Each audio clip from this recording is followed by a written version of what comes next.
that before 1935, people were expected to work until they died. There was no government pension. Many employers did not provide a pension. People didn't work to earn enough money to be able to save anything. So they just kept on working until they died on the job. When I started working at 16, I looked at my paycheck and I saw all these things getting taken out of it. One of them was for Social Security. So I went to my mom and I asked her, what's Social Security? She told me, it's something that's going to help me when I retire, but it's not going to be there for you. And from then on, that's pretty much what young people have thought.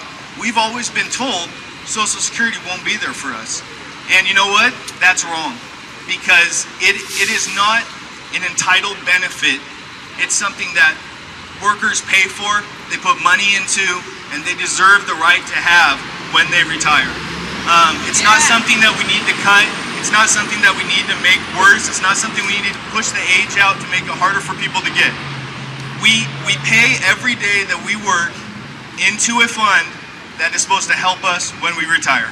Social Security and Medicare are our most successful social programs, without which the poverty rate for seniors would jump from 10% to 48%. As good as they are, these programs are modest social insurance programs. They are being targeted now during the worst recession since the Great Depression, and that doesn't make sense in terms of people's well-being or in terms of the economic recovery, unless you are a greedy Wall Street banker or a cynical right-wing politician. But that's who makes up the majority of the bipartisan federal commission that will make recommendations to Congress on how to reduce the budget deficit. Social Security and Medicare and Medicaid are under attack. And what is really different this time is, many of you will remember, in 2005, the Bush administration had a very evil proposal to privatize Social Security. And we all did what we're doing today times 1,000 to try and stop that, and we're successful. The proposal was public, the president was promoting it, and we knew very clearly who our enemy was, and we rallied and fought as we should, and we beat it down. This time, the proposals are much more undercover, much more insidious. Under the guise of trying to deal with our national deficit, which was not created by Social Security.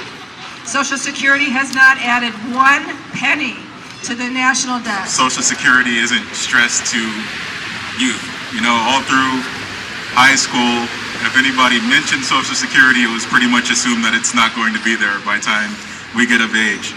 So what happens is it's kind of this self-fulfilling prophecy. Kids grow up, they're like, it's not going to be there, so why should I even worry about it?